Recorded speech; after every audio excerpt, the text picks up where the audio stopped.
Tolong dibantu subscribe, like kawan-kawan supaya saya semangat bikin konten ini dan terima kasih atas dukungannya. Semoga panjang umur sehat selalu untuk kawan-kawan. Selamat menyaksikan. Mari kita mulai cerita sebelumnya. Judul cerita Legenda Raja Serigala. Bab 813.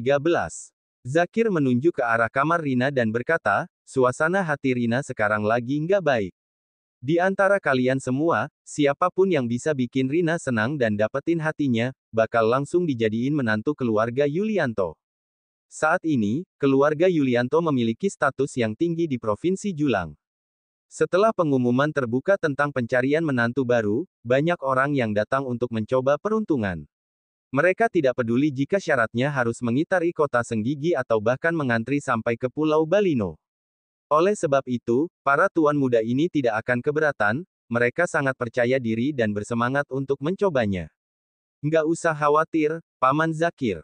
Paman Zakir, lihat, aku punya trik yang paling bagus buat bikin wanita tersenyum. Paman, ini cuma masalah kecil, percayakan saja sama aku. Tenang, aku nggak akan ngecewain Paman. Paman, tolong kasih aku kesempatan, pasti aku bakal kasih cucu laki-laki buat Paman. Paman Zakir. Setelah masing-masing dari tuan muda itu memberikan janjinya, mereka kemudian mencoba mengetuk pintu kamar Rina. Rina, aku Zaki Lubis dari keluarga Lubis di ibu kota provinsi. Nona Rina, aku dari keluarga Zafiro di ibu kota provinsi. Nona Rina, aku dari keluarga Zakaria. Nona Rina, setelah satu persatu para tuan muda itu mengetuk pintu kamar Rina, mereka mulai memamerkan pengetahuan dan menunjukkan latar belakang keluarganya. Rina sendiri saat ini masih tenggelam dalam kesedihan dan penyesalan yang tak berujung. Mendengar keributan di luar, dia langsung marah besar. Pergi, semuanya pergi dari sini. Memangnya kalian merasa pantas jadi pasangan seorang Rina Yulianto? Setelah memaki semua orang di depan pintu, dia bergegas naik ke atap dan menatap ke arah Zakir dan yang lainnya dari atas. Dengan tekad bulat, dia berkata, kalau ayah masih maksa mau jodohin aku sama orang lain, aku bakal lompat dari sini sekarang juga. Mendengar hal itu, Zakir sontak terbelalak kaget, Yoga juga sangat marah. Heh, kamu, kenapa keras kepala banget, sih? Kamu mau Rina mati? Dia mengayunkan tongkat kepala naga yang ada di genggamannya dan memukul Zakir, membuatnya lari terbirit-birit sembari memegangi kepalanya, Teguh sudah mati, Rina juga lagi berduka, dan kamu masih mau bikin semua ini tambah runyam. Kamu sudah gila, ya. Pakai akal sehatmu. Otakmu itu seharusnya nggak bikin keputusan bodoh kayak gini. Benar-benar sembrono. Zakir hanya mengangguk-anggukkan kepalanya, sama sekali tidak berani menjawab ucapan Yoga. Setelah mengomelinya, Yoga mulai naik ke atap dan berusaha meyakinkan cucunya. Rina, coba tenang dulu. Ada kakek di sini, kupastiin hal kayak gini nggak bakal terjadi lagi, kakek. Rina seketika teringat, kakeknya adalah orang yang selalu membela Teguh, bahkan sampai membiayai pernikahannya dengan pria itu. Namun, sekarang, dia sudah tidak bisa menahan air matanya dan menangis dengan histeris. Yoga menghela napas panjang, dia terlihat jauh lebih tua daripada sebelumnya. Berita kematian Teguh benar-benar membuatnya terpukul. Rina sayang. Dia mendekati Rina dan menggiringnya untuk turun ke bawah sembari bertanya, gimana rencanamu selanjutnya? Selanjut Rina menatap ke arah perbatasan barat, sebelum akhirnya berkata dengan tegas, Teguh mati gara-gara aku, kakek. Aku nggak bakal menikah lagi seumur hidupku. Yoga terdiam, tidak menjawabnya sama sekali. Waktu masih hidup, dia sangat mencintai tanah ini dan pasukannya. Karena dia sudah pergi, aku bakal ngelanjutin tugas ini untuknya. Aku mau menghabiskan sisa hidupku buat bantu urusin para tentara, para pahlawan, dan keluarga para pahlawan. Saat mengucapkan hal itu, Rina tidak bisa menahan diri, air matanya kembali turun. Dia tenggelam dalam kesedihannya lagi. Di tengah kekacauan yang sedang melanda Serenara, terdapat sebuah tempat terpencil di Pegunungan Seribu, Malajang. Tempat itu memiliki langit biru yang bersih dan awan seputih kapas. Suara kicauan burung terdengar merdu, aroma bunga semerbak harum. Suasananya sangat indah dan menyegarkan. Bagaikan keluar dari lukisan, ada sebuah gubuk kayu kecil yang bermandikan cahaya matahari di sebuah bukit tak berpenghuni. Ketika Teguh terbangun, dia tidak bisa menahan diri untuk tidak tercengang saat melihat sekelilingnya. Tempat macam apa ini? Setelah pingsan selama berhari-hari, Teguh akhirnya siuman dan perlahan-lahan bangkit dari tempat tidurnya.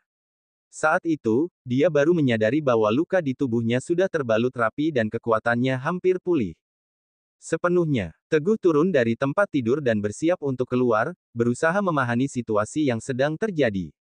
Anda mau pergi kemana? Anda nggak boleh pergi kemana-mana kalau Tuan belum setuju. Baru saja dia sampai di depan pintu, tiba-tiba ada seorang pelayan yang menghalangi langkahnya. Teguh berpikir bahwa mungkin keluarga pelayan inilah yang menyelamatkannya, jadi dia berkata dengan suara lembut, "Aku mau keluar sebentar dan melihat-lihat, nggak boleh." Pelayan itu memiliki sikap yang cukup tegas. Teguh mengernyitkan keningnya, kemudian memaksa untuk pergi keluar, plak. Dalam sekejap, pelayan itu melayangkan pukulan kepadanya tanpa ragu. Teguh secara refleks membalas pukulan ini, pukulan itu. Berhasil membuatnya kebingungan. Serangan yang begitu kuat membuatnya terus terpental ke belakang. Dia memandang pelayan wanita di depannya itu dengan heran, hatinya bergejolak, muak dengan perasaan bingung yang dia rasakan. Ini tempat apa, sih? Dia adalah seorang raja serigala yang tak terkalahkan di medan perang. Meskipun terkena racun dan kekuatannya hanya tersisa kurang dari setengah, seharusnya dia tidak selemah ini, kan? Apa yang sebenarnya terjadi? Bab 814. Hufat. Teguh sama sekali tidak bisa memahami situasi ini. Dia mengambil napas dalam-dalam, mencoba menenangkan dirinya sendiri. Setelah itu, dia menatap pelayan itu dan mengangkat tangannya, "Tolong ajari aku." Teguh tidak akan menyerah lagi pada keadaan seperti ini. Pelayan itu meliriknya sekilas. Dia menatap Teguh dengan pandangan meremehkan. Merasa tidak senang dengan perlakuan itu, Teguh menggunakan gerakan naga berlayar ke laut dan langsung menyerang pelayan tersebut. Gerakannya sangat kuat dan secepat kilat. Namun, pelayan wanita itu tidak menganggapnya serius. Dia hanya menunggu sampai Teguh mendekat dan melepaskan serangan energi yang sangat kuat secara tiba-tiba. Tidak hanya mampu menangkis serangan Teguh dengan sempurna. Pelayan wanita itu bahkan juga bisa menggunakan kekuatannya untuk mendorong Teguh kembali. Wajah Teguh seketika berubah. Sialan. Padahal, orang itu hanyalah seorang pelayan, tetapi mengapa kekuatannya bisa begitu menakutkan? Kemampuannya sangat luar biasa, sungguh mengejutkan. Hei, nak, saat Teguh sedang tenggelam dalam pikirannya sendiri, tiba-tiba seorang pria tua yang berpenampilan seperti dewa datang menghampirinya. Pakaiannya terlihat aneh, sangat berbeda dengan gaya pakaian pada umumnya. Pria itu juga memiliki aura kesedihan yang tak terungkapkan. Teguh masih belum bisa mencerna situasinya. Setelah pria tua itu berhasil menarik perhatian Teguh, tiba-tiba dia menyerangnya. Setiap pukulan yang berasal dari telapak tangannya sangat cepat seperti kilat. Teguh yang tidak sempat menghindar akhirnya terkena pukulan telak beberapa kali. Hari ini, dia mengalami banyak kekalahan dan itu sangat memalukan. Dengan beberapa gerakan sederhana, Teguh berhasil dikalahkan. Saat ini, dia terkapar tidak berdaya di tanah, darah segar terus keluar dari mulutnya, meskipun terkena pukulannya, Teguh sama sekali tidak menyerah. Dengan susah payah, dia berusaha bangun. Sesaat setelah itu, Teguh menatap pria tua itu dengan penuh keraguan. "Kita ada di mana sekarang? Terus, kalian semua ini siapa?" "Hosh!" Pria tua itu menggerakkan tangannya dan mengeluarkan sesuatu, sebuah kotak batu yang pernah dipegang erat oleh Teguh saat jatuh. "Kamu datang sambil membawa pusaka dari kuil dewa, kan? Bukannya kamu nyari kami, para penerus kuil ini?" Kata-kata itu membuat Teguh menyadari sesuatu. Ternyata, ini adalah tempat dari para penerus kuil dewa. Pria tua dan pelayan yang ada di hadapannya itu adalah pewaris kuil dewa. "Oh, jadi kalian penerus kuil dewa?" Teguh segera mengangkat tangannya dan berkata, "Aku, Teguh Laksmana, yang datang tempat jauh. Aku minta maaf, karena sudah mengganggu ketenangan kalian berdua." Melihat sikapnya yang masih cukup baik, wajah pria tua itu berangsur-angsur melunak. Dia melambaikan tangannya dan berkata, "Sudahlah, toh, kamu juga sudah datang, nggak usah dipermasalahin lagi. Tadi, sebenarnya aku cuma bantu bukain 72 titik aliran darah yang tersumbat di dalam tubuhmu, biar seenggaknya kamu bisa hidup 3 hari lagi." Teguh tercengang mendengar ucapannya dan berkata, "Terima kasih atas bantuannya, boleh nggak aku tahu nama tetua?" "Namaku Kawanda." Tetua itu berkata dengan santai, "Aku cuma nggak mau melihat kamu mati di sini dan bikin tanah suci ini tercemar." Perkataannya sangat tajam. Namun, Teguh tahu bahwa pria tua ini adalah tipe orang yang dingin di luar, tetapi hangat di dalam. Kalau bukan karena bantuannya, mungkin Teguh sudah mati. Oleh karena itu, dia pun membungkukkan badannya dan memberi hormat, "Pak Kawanda, sejujurnya, aku datang ke sini buat sembuhin tubuhku yang sakit. Aku nggak punya pilihan lain, ini hampir bikin aku mati, Pak Kawanda, tolong bantu aku buat hilangin racun ini. Aku pasti bakal balas budi suatu hari nanti." Dia tidak tahu berapa lama dia tak sadarkan diri. Dia bahkan tidak tahu seperti apa kondisi di luar saat ini. Dia harus segera mendapatkan penawar dari lipan beracun yang ada di tubuhnya dan kembali ke pasukan serigala. Jika tidak, dia takut hal-hal yang tidak diinginkan akan terjadi. "Kamu ini kena racun ulat emas pemakan jiwa." Kawanda menatap Teguh sembari menggelengkan kepala dan berkata, "Cuma kamu sendiri yang bisa hilangin racunnya." Teguh sedikit bingung. "Ayo, ikut aku." Kawanda tidak banyak bicara, dia hanya membawa Teguh ke bagian belakang gunung. Tidak lama kemudian, Teguh dibawa ke sebuah pintu gua. Lubangnya cukup dalam, terlihat sangat gelap. Sekilas, tidak mungkin untuk melihat dengan jelas apa yang ada di dalam gua itu. Sebaliknya, udara dingin memancar keluar dari pintu gua, membuatnya merasa takut. Cara buat hilangin racun ulat emas pemakan jiwa ada di gua ini. Kawanda menunjuk ke mulut gua sambil tersenyum, "Cepat masuk, bisa atau enggaknya kamu hilangin racun itu, semuanya tergantung sama takdirmu sendiri." Teguh segera masuk ke dalam gua sesuai perintah Kawanda, namun, saat baru saja masuk 3 langkah, dia melihat 4 aksara kuno yang terukir di tepi gua, "Sudah hancur, tidak dapat didirikan." Bab 815. Tidak hancur, tidak berdiri. Apa maksudnya? Apakah harus hancur dulu sebelum berdiri? Teguh mengamati aksara itu sejenak, memikirkan apa makna di baliknya. Namun, karena tidak menemukan petunjuk apapun, dia akhirnya memilih untuk melanjutkan perjalanannya. Selangkah demi selangkah dia menyusuri gua itu. Gelap dan sangat sunyi. Suara langkah kaki Teguh bergema di dalamnya, membuat dia makin merasa sendirian. Teguh Laksmana. Tepat ketika Teguh berpikir bahwa dia akan terus sendirian di dalam gua ini, tiba-tiba ada sosok yang muncul di depannya, ternyata itu adalah Dewa Perang Pertama, Damar Yanwari. Dia terlihat sangat senang ketika melihat Teguh. "Kamu juga diselamatkan sama pewaris kuil dewa." Kata juga yang diucapkannya langsung membuat Teguh mengerti. Tampaknya, Damar juga diselamatkan oleh Pak Kawanda, maka dari itu mereka bisa bertemu di sini. Ini benar-benar kabar baik. "Damar, aku nggak ngangka kita bisa ketemu di sini." Teguh tidak bisa menutupi perasaan senangnya dan segera menghampiri kawan lamanya itu. "Ayo kita pergi bareng." Damar menunjuk ke pintu gua yang berada di depannya dan berkata dengan riang, "Ayo kita berdua jelajahi tempat ini dan lihat apa yang ada di dalamnya. Ayo pergi." Kedua orang itu pun berjalan berdampingan, terus masuk ke dalam gua. Roar. Setelah berjalan beberapa langkah, tiba-tiba seekor macan tutul merah melompat keluar dengan mulut yang terbuka lebar, berusaha menerkam Teguh. Angin berbau darah menerpa wajahnya. Gerakannya secepat kilat. "Cih, cari mati dia." Damar mendengus dingin. Dia kemudian memukul kepala macan tutul merah itu dengan satu pukulan. Merasa kesakitan, macan tutul merah itu berganti menyerang Damar, tetapi sayangnya dia bukan lawan yang sepadan untuk pria itu. Tak lama kemudian, dia akhirnya terkapar di tanah. Setelah itu, Damar dan Teguh melanjutkan perjalanan mereka yang sempat tertunda. Binatang buas yang lain muncul satu per satu. Namun, semuanya berhasil mereka kalahkan dengan tangan kosong. Kedua orang itu melakukannya sembari mengobrol dan tertawa, kerjasama di antara mereka sangat baik. Rasanya seperti kembali ke masa lalu, di mana mereka bertaruh berapa banyak musuh yang berhasil dikalahkan. Betapa elegannya saat itu. Sungguh menyenangkan. Ah, seru banget. Teguh bertempur sembari mengingat tentang masa lalu. Teguh, kamu terluka." Damar melihat luka di lengan Teguh, dan dengan bersemangat dia berkata, "Sini, biar ku balut lukamu." Teguh mengangguk, lalu, mengulurkan tangannya yang terluka. Damar segera membalut luka Teguh, wajahnya terlihat sangat serius. Sementara itu, Teguh menatap lengan Damar lekat-lekat.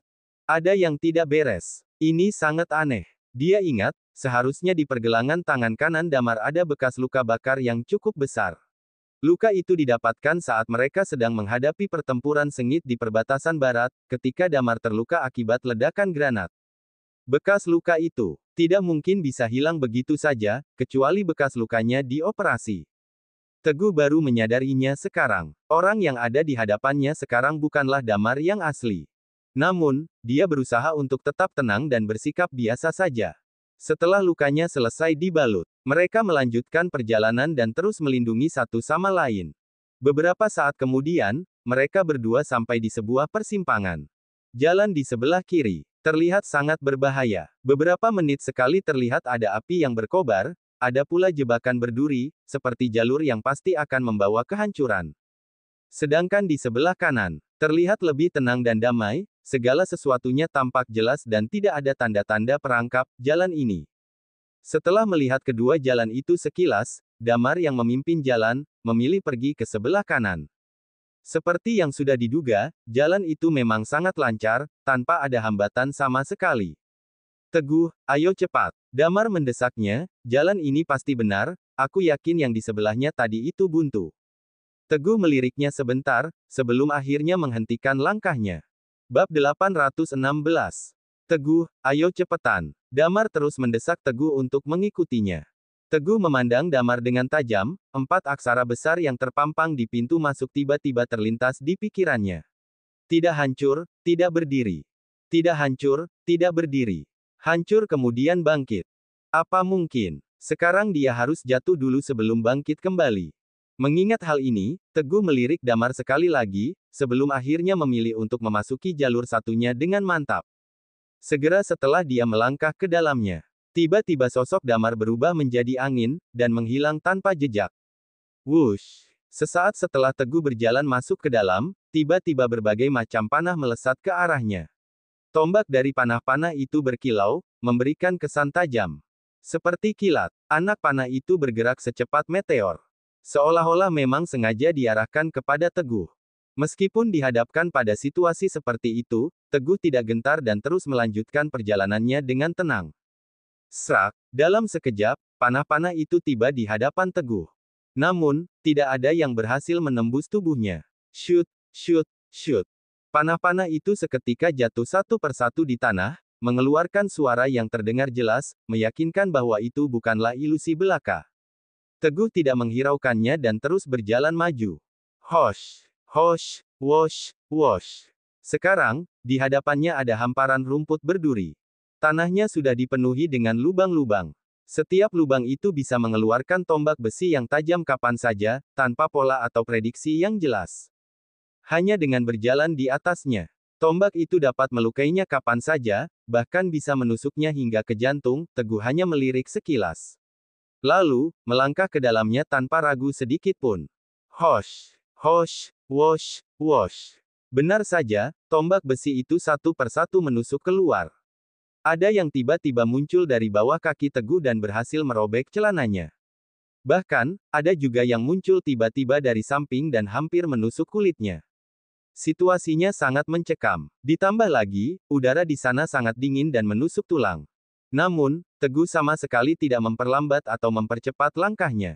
Dia dengan tenang terus melangkah maju, selangkah demi selangkah tanpa rasa takut akan tertusuk tombak, hingga akhirnya dia berhasil sampai di ujung lorong setelah bersusah payah melewati jalan dengan tombak besi yang tajam, perangkap api, maupun lorong beracun dengan kode rahasia. Di ujung jalan ini, ada seorang pria yang berdiri menungguinya. Saat Teguh menghampirinya, pria itu perlahan-lahan berbalik. Orang itu ternyata adalah Kawanda. Selamat, akhirnya jerih payahmu terbayarkan. Kamu berhasil menyelesaikan ujian terakhirmu. Ujian. Ternyata semua yang baru saja terjadi hanyalah sebuah ujian. Baik Damar yang tiba-tiba bangkit dari kematian, maupun bahaya yang dia hadapi. Semua ini hanya ujian untuk Teguh.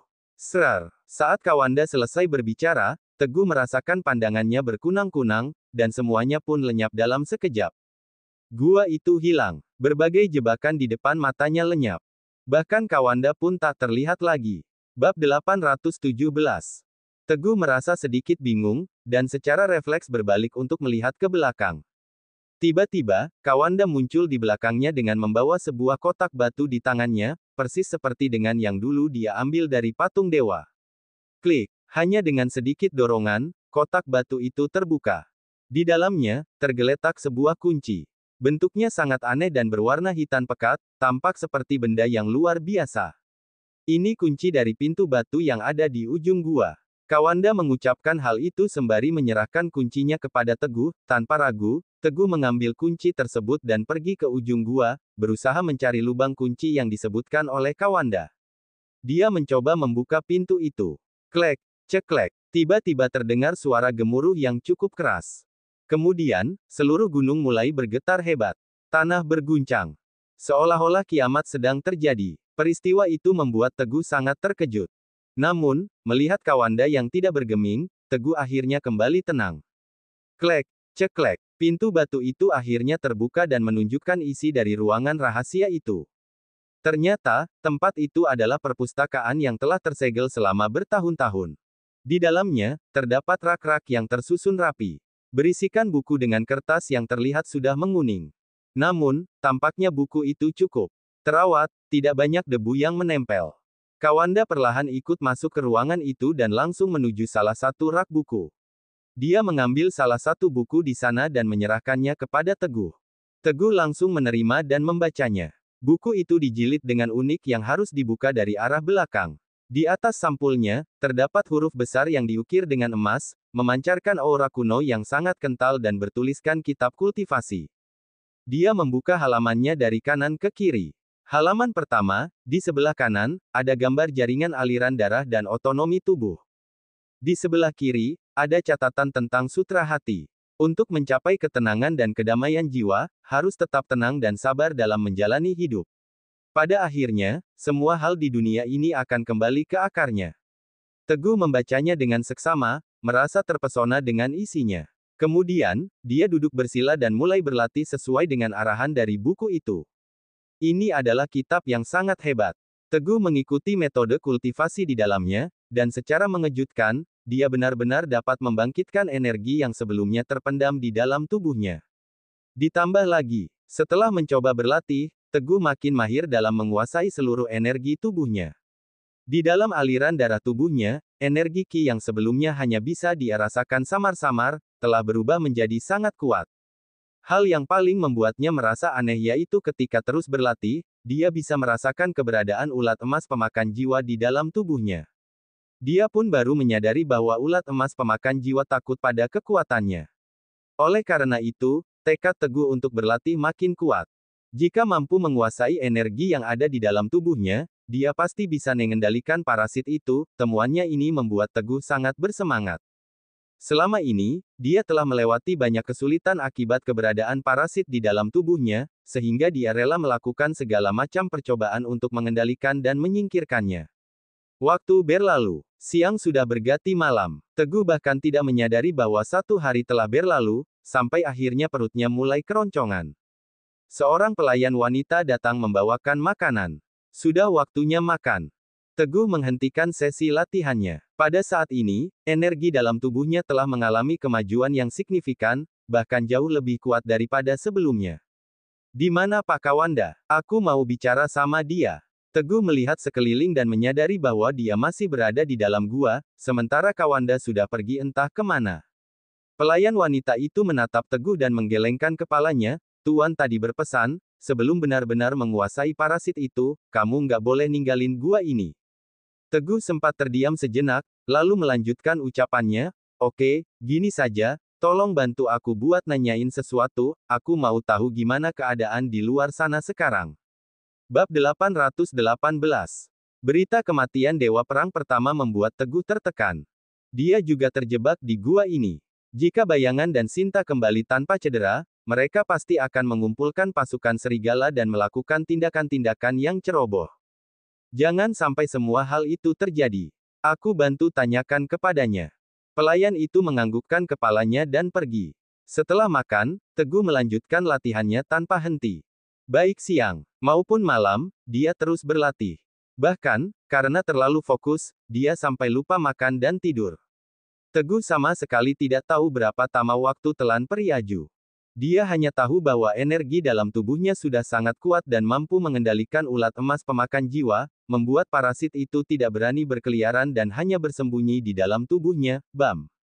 Ketika Teguh sedang menghela napas panjang, Tiba-tiba ada orang yang masuk ke dalam gua. Membawa angin sejuk, sangat bercahaya. Orang itu adalah Kawanda, sang pewaris kuil dewa. Wus! Dalam sekejap, Kawanda muncul di depan Teguh. Tanpa menunggu Teguh bertanya, dia langsung memukul leher pria itu, meskipun tampak pelan, sebenarnya pukulan itu menggunakan kekuatan yang luar biasa. Jika sampai terkena serangannya, Teguh yakin bahwa dia akan langsung pingsan. Melihat bahwa Kawanda berniat mengujinya, dia juga tidak mau kalah dan segera menggunakan kekuatan yang telah dilatihnya selama beberapa hari terakhir untuk bertarung dengan pria itu. Awalnya cukup sulit, namun, seiring berjalannya waktu, dia mulai terbiasa dan dapat menangani serangan Kawanda dengan mudah. Dia mampu mengikuti ritme serangan pria itu, tidak seperti sebelumnya yang langsung kalah hanya dengan satu pukulan, lumayan. Setelah beberapa gerakan, Kawanda tiba-tiba menghentikan serangannya, wajahnya menunjukkan ekspresi bangga. Kamu benar-benar jenius, bisa kontrol kekuatan ini cuma dalam waktu singkat. Teguh membungkukkan badannya dan berkata, terima kasih atas bimbingannya, Pak Kawanda. Tanpa bimbingannya, Teguh tidak mungkin bisa mencapai kemampuan sehebat ini. Kemudian, dia bertanya, gimana kabar dunia luar selama beberapa hari ini? Dunia luar.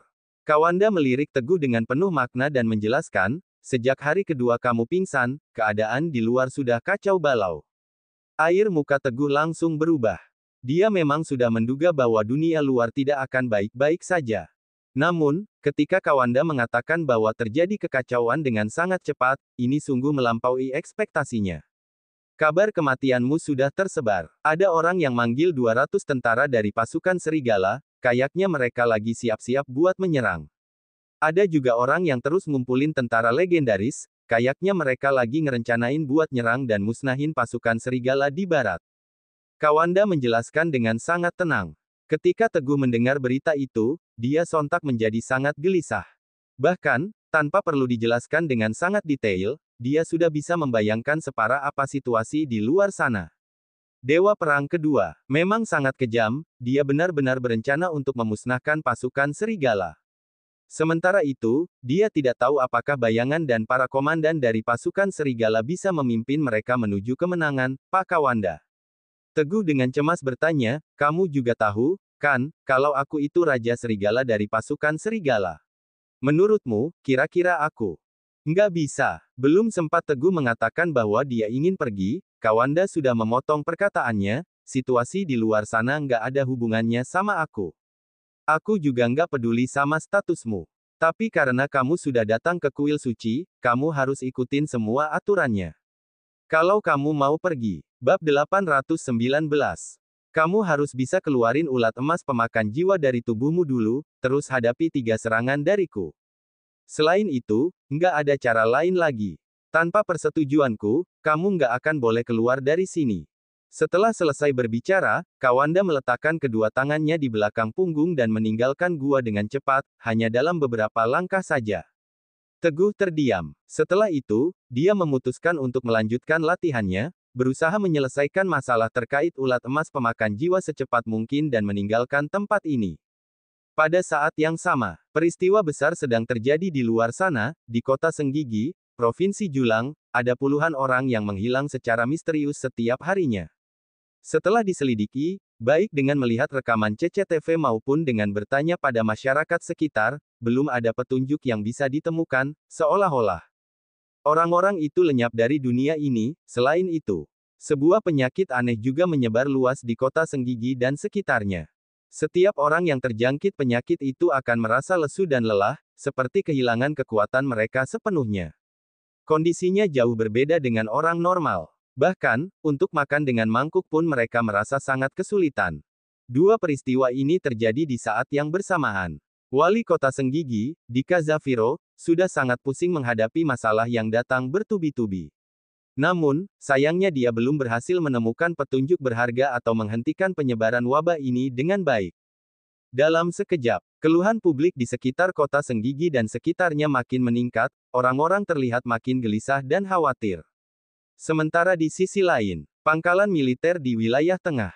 Sebuah pesawat khusus dari pasukan Serigala Barat berhasil mendarat dengan sempurna. Bayangan akhirnya datang ke wilayah Perang Selatan untuk memenuhi undangan Wira. Tim hitam. Wira langsung bertanya begitu bayangan tiba di markas besar wilayah selatan. Karnu tahu, enggak, apa yang terjadi di kota Senggigi akhir-akhir ini. Bayangan mengernyitkan keningnya sedikit, aku sudah dengar soal itu, tapi enggak terlalu rinci. Wira menghela napas dan berkata jujur, sejak kita pulang dari Malajang, aku dengar banyak orang di kota Senggigi yang hilang, bahkan di seluruh provinsi Julang. Belum lagi, ada penyakit aneh yang lagi mewabah di kota Senggigi. Meskipun situasinya masih aman terkendali, tapi sekarang masyarakat sudah terlalu panik. Ekspresi wajah bayangan terlihat makin muram. Dia masih sibuk membahas strategi untuk menyerang ibu kota dengan 8 senapati, tidak pernah menyangka bahwa kota Senggigi akan mengalami masalah besar, tepat sebelum penyerangan dilakukan. Terus, yang paling penting, saat bayangan masih terdiam, Wira melanjutkan kalimatnya, ada orang yang sebarin rumor soal Raja Serigala. Orang itu bilang kalau semua ini adalah salah Raja Serigala. Katanya, demi balas dendam ke Kaisar. Setelah selesai berbicara, Wira kembali menatap bayangan, bajingan. Bayangan tidak bisa menahan diri untuk tidak melontarkan umpatan keras, omong kosong macam apa ini. Padahal Kak Teguh sudah dibunuh para bajingan itu, tapi masih saja mereka mencemarkan nama baiknya. Ini nggak masuk akal sama sekali.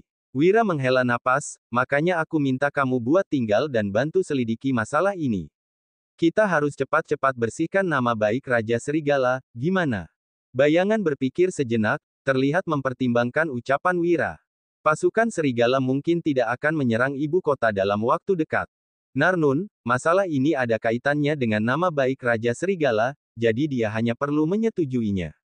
Oke, aku bakal tetap tinggal buat sementara. Bayangan menatap Wira, kemudian dia berkata dengan dingin, aku mau lihat, bajingan mana yang main kotor kayak gini.